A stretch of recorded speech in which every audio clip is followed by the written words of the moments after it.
Mr. Jones owned a cotton plantation and many slaves. One day he was talking to the owner of the plantation next to his, and Mr. Jones was lamenting the fact that times were tough. He was having to work his slaves harder than ever, and was having trouble with some of them being disobedient or trying to run away. The other plantation owner said he knew someone who could help. Day 1. One day Mr. Jones called his slaves together so a man named Mr. Smith could talk to them. Before beginning, Mr. Smith whispered to Mr. Jones, "Whatever I say, do not contradict me or interfere, and I promise you your slave troubles will end." "My name is Mr. Smith," he said to the slaves, "and this may be the happiest day of your lives. From today forward, you will no longer be slaves, but free men." Mr. Jones was so shocked he started to step forward, but Mr. Smith gestured for him to remain silent. He did, only because the other plantation owner had spoken so highly of Mr. Smith's skills. "You are no longer the property of Mr. Jones," Mr. Smith continued. "You are free. No more would you be forced to labor for the benefit of Mr. Jones. Now you can work for yourselves." Now the slaves were all murmuring and looking at each other. Many were smiling, many were looking puzzled. "In fact, you are now free to leave the plantation whenever you want," Mr. Smith said. "However, since we are surrounded by other plantations, if you leave, some other plantation owner will likely claim you as his own the moment you set foot on his property. So I urge you not to risk your newfound freedom by doing something so foolish. Instead, I suggest that you stay here, no longer as slaves, but as willing participants and part owners of this plantation. Yes, this is now your plantation." Mr. Jones bit his tongue to keep from objecting. "For now, we might as well leave Mr. Jones in charge," said Mr. Smith, "since he is the only one with any experience at running a plantation, which is quite a complicated thing to manage. But he will no longer be your master, but just another worker on the plantation. In fact, he will now be using his organizational and management skills to serve you. Whatever problems you may have had with him before, you are now all equals, and you need each other to make this work. If we all cooperate and work together, we can all reap the benefits together. In honor of this happy occasion, I present you this new symbol of togetherness and cooperation, this flag, which shall be the emblem of the new, free Jones Plantation."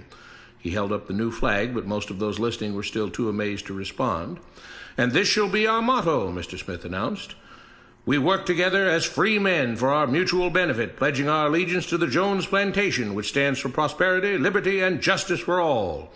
To celebrate, everyone has the rest of the day off. Enjoy your freedom, do as you please, and be back here tomorrow morning, bright and early, so that we may begin work on this great and noble new endeavor as equal free men." Finally convinced that Mr. Smith was serious, the former slaves applauded and cheered. Day 2. "We all want this plantation to do well," Mr. Smith said at the beginning of the next meeting, "so we can all share in the benefits. We all know that it takes a lot of effort to make a cotton plantation work. Just because you're all free doesn't mean you can stop working. In fact, since you're now working for yourselves, I expect you to work even harder than ever before, but now with pride and joy, knowing that you're working for yourselves. Of course, there still have to be rules. If everyone just does whatever he wants, the plantation won't produce anything. This experiment will fail, and we'll all starve. You should be thankful that Mr. Jones has agreed to stay on to lend his knowledge and skills to this endeavor, and I trust you will all do your own part to make this work. Several of you have been chosen to act as project supervisors to manage different aspects of the operation, to make sure everyone is doing his assigned job, to make sure that the rules are followed, and so on. The rest of you may head out to the fields to start your first day of work as free men." Day 3. The next morning, Mr. Smith had a grim expression on his face as the daily meeting began.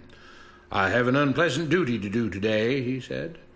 "Yesterday, Charles was caught keeping some of the cotton he picked, presumably to sell for his own personal profit. That is against the rules. That is stealing. For that, Charles must be punished." Two men tied Charles to the whipping post.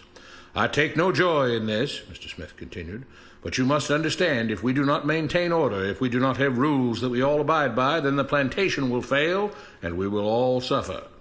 The whip cracked against Charles' back. "But if we all pitch in for the common good, then we can all prosper. Being free doesn't mean you should be selfish and greedy. We must each do our assigned duties and obey the rules, and then we can all benefit, and each of you will receive your appropriate share of the profits." A young man named Samuel stepped forward. "But if you and Mr. Jones decide the rules and whip us if we disobey, how is that any different from what we had before?" "How can you say that?" Mr. Smith asked. "I'm shocked. You were a slave before, and now you're free. Things still need to be managed and organized by those best qualified to do so. Do you know how to run a plantation, Samuel?" "Well, no," he answered. "But if we're free, why do we get no say in what the rules are and how things work?" "I'm surprised at your ingratitude," Mr. Smith answered. "None of you know how a plantation is run, so you're in no position to be making decisions about how things are done here. You don't seem to appreciate all the things that Mr. Jones provides for you, from protecting you from all the outside threats that you know nothing about, those who would come here, capture and enslave you if not for Mr. Jones' protection, to making sure that you all have food and housing, tools to work with, that you're cared for when sick and injured, and so on. There wouldn't be a plantation at all, no cotton to pick, no land to plant and harvest, if not for him. You should be grateful that he's made possible the level of comfort you now have. Your lives would be far worse if not for him. Nevertheless, as free and equal participants in this endeavor, from now on at each meeting, any worker may have 2 minutes to ask questions or voice suggestions or complaints." With that, the workers all seemed satisfied and headed out again to the fields to pick the cotton. Day 4. "I have a big announcement," Mr. Smith said as the daily meeting began. "Mr. Jones' cousin is here, and not just to visit and see how our project is coming along.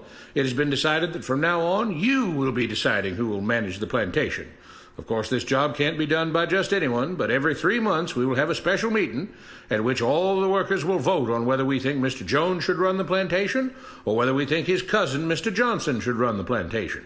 That means that ultimately you are in charge because you will be deciding which man you want running things on your behalf. If you don't like the way things are being managed, you now have the power to change it." Amazed and pleased, the workers headed out again to the fields to pick the cotton. Days passed, months passed, a year passed, and the plantation continued to operate as before. Sometimes Mr. Jones was in charge, sometimes Mr. Johnson was in charge, but the day-to-day routine stayed exactly the same.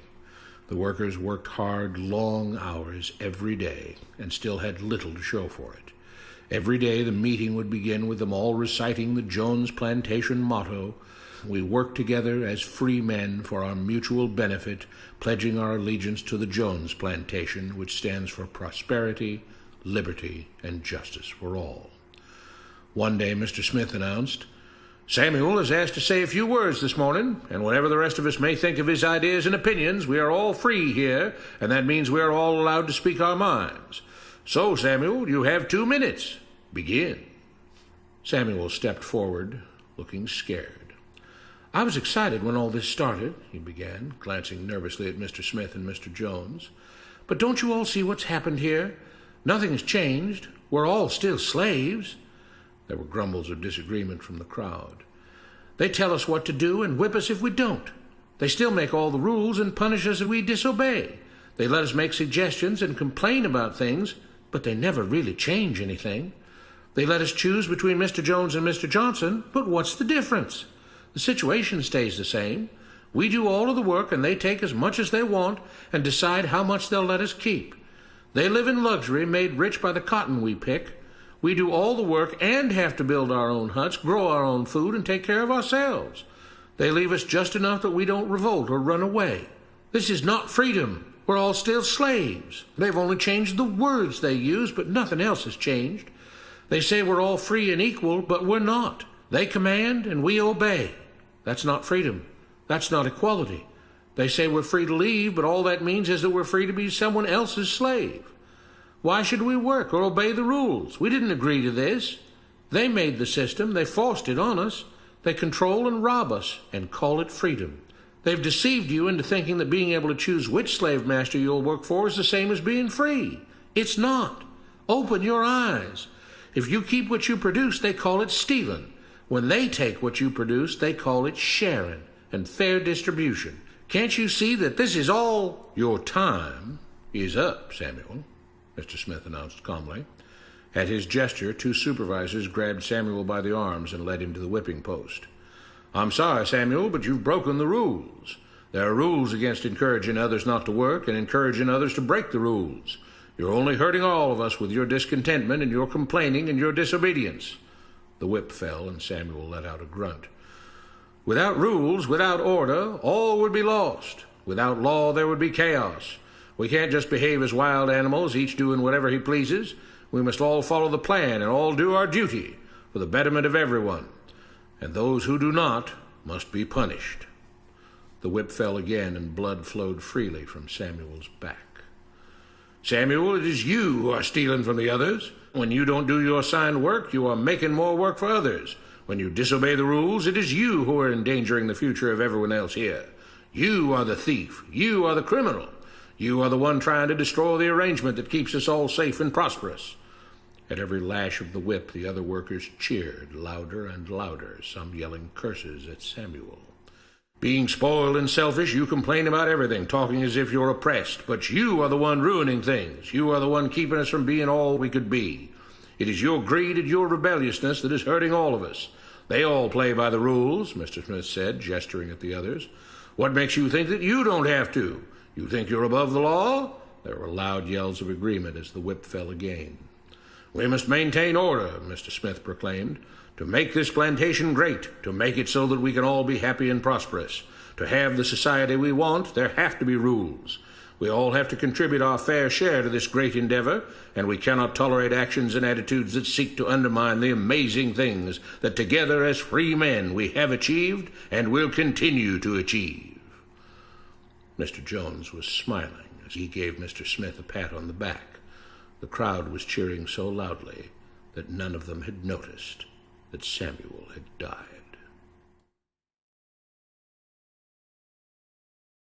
What you have been taught about government and politics is no more accurate or reasonable than what Mr. Smith taught the slaves. If you're ready to look through the veil of rhetoric and propaganda to see the reality beneath, get a copy of The Most Dangerous Superstition. It will change the way you see the world.